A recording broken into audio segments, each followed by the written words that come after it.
At the top of the news tonight, PETROTRIN'S recording of an $85.6 million profit for the period ended last month is not appeasing the Oilfields Workers Trade Union, who say the profit is not reflective of the reality facing the company.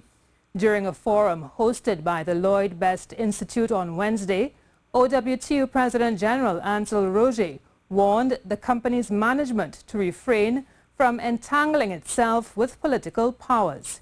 Janine Brown reports. Prefacing his comments by saying he does not profess to be knowledgeable about the energy industry, PETROTRIN'S chairman Wilfred Espinay maintained his position that the company is unsalvageable unless there is some drastic restructuring. His commentary mirrors government's sentiment that the debt-swamped state entity can no longer operate in its present structure. Mr. Espinay said he's aware that not all stakeholders will agree with this reasoning, but said the board still has a responsibility to fulfill its mandate, which is to make PETROTRIN sustainable. Let me tell you, there are lots of interests that are not going to be served. I know that every single person has their interest that is paramount. That's clear, understandable. But in the reality of keeping PETROTRIN alive, that is going to be the main focus of the board, that and only that. The company has recorded an $85.6 million profit for the quarter which ended on June 30th. While the board is welcoming this change, with Mr. Espinay alluding it to cost-cutting measures implemented by the interim executive team set up in March of this year, Mr. ROGET is not buying the sudden good news.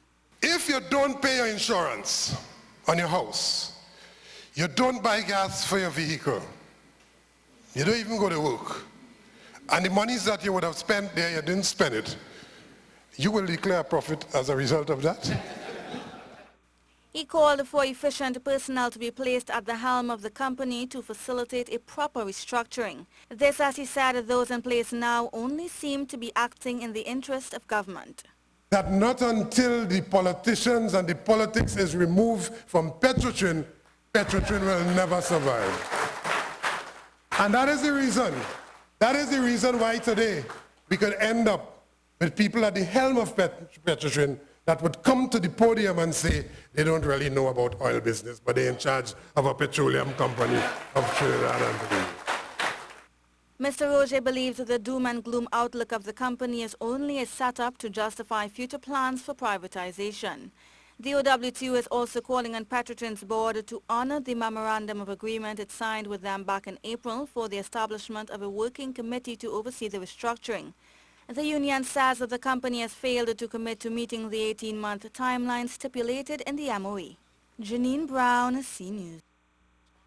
Meanwhile, Chief Executive Officer of the Energy Chamber of Trinidad and Tobago, Dr. THACKWRAY Driver, says health and safety must remain at the top of the agenda for PETROTRIN. Dr. Driver was speaking at a forum set up to discuss the state-owned oil company hosted by the Lloyd Best Institute on Wednesday. It's a major concern. I think there are a lot of process safety concerns with PETROTRIN. We've seen the asset integrity issues. This is a major challenge which we have to have high on the priority. He said proper procurement policies are also necessary because the corruption allegations that plague the company have the potential to turn away other service providers. But for a lot of other service companies who don't want to be involved in corrupt practices, PETROTRIN is not easy prey. It's actually a very difficult company to do business with. It takes a long time to get paid. The whole work process is you bring your workers onto site and they then have to wait a half a day before the work starts. So these are the reasons why it's difficult for service companies to work with the company. So that whole procurement cycle needs to be a lot of focus on that.